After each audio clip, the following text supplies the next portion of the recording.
rock's gonna clean it right off. Probably. That's fine. Yeah, I'll probably do one lap and then pull in and have you take it.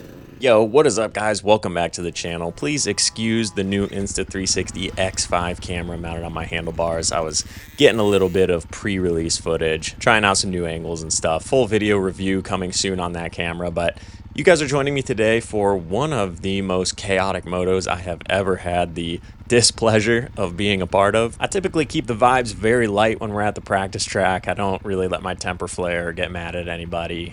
We're all out here just having a good time. But the one thing I do take very seriously is rider safety. Whenever I'm at a track that doesn't split into groups, I'm very tentative when I come up on a pack of slower riders. I'm always like quick to roll jumps and just generally be very safe while passing them. I much prefer to come to tracks like Martin MX that's split into skill-based groups. Typically, you'll have the A-B group, the C and VET group, and then the minis, which is awesome. However, without fail, there are always some riders who like to bump up to the A-B group to avoid some of the, sketchier riders that go out in the C group. And I understand that, but at the same time, they might not realize that they're kind of putting themselves and everyone else in the A-B group in danger, as you'll see in a couple of instances in this moto. I don't expect everyone in the A-B group to be absolutely railing corners, scrubbing jumps, speed shifting, and all that, but I am going to assume that everyone in the A-B group is going to be at least jumping all of the jumps. And so when we come up on somebody who suddenly rolls a jump, that can catch us off guard and cause some problems. There's a little bit of foreshadowing there. At the end of the day, everybody made it through this moto safe, and that's what's important. But anytime I can use my platform to sort of raise awareness for some problems and improve rider safety at the practice track, I'm always going to do that. But yeah, we start this one off doing a play ride lap with Travis Sewell, and then we dive headfirst into the chaos. So enjoy.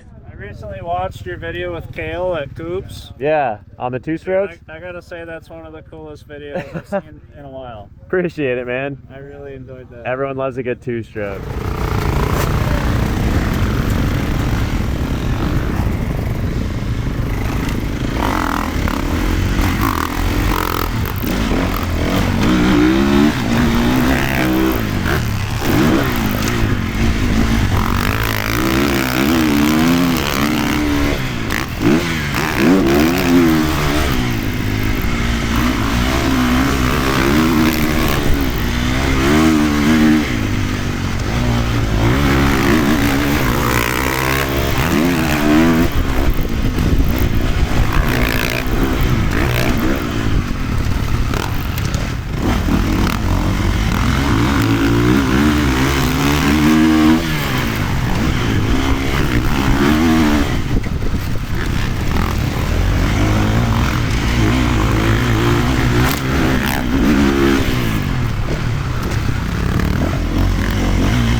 Totally not the Kawasaki's fault here. Kyle's a good rider. It's always fun battling with him, but it's a good example of how if you're not going to jump all the jumps in the A-B group, it can be dangerous for other riders, because the dude in front of him rolled that little, 30-foot double, and that caused Kyle to have to, jump to the side last second. And there's no way Kyle could have predicted or should have to worry about him not jumping that double. It is tiny.